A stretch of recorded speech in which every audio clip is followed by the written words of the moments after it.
这样的戛然而止，我是怎么做的？上课啦！你是否经常在剪辑时遇到画面结束，但音乐还在继续？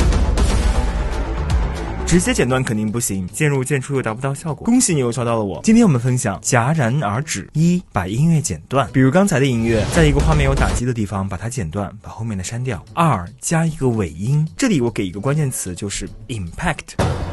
我们把 impact 对其切口处听一下。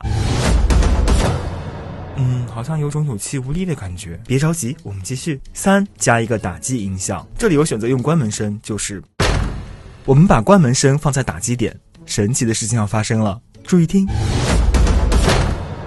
是不是又学会了？这个时候有同学会说，老师，你上节课教过镲，可以用吗？当然可以。我们把反转镲放在这里，再听一下。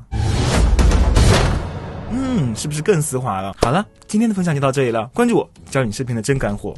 下课。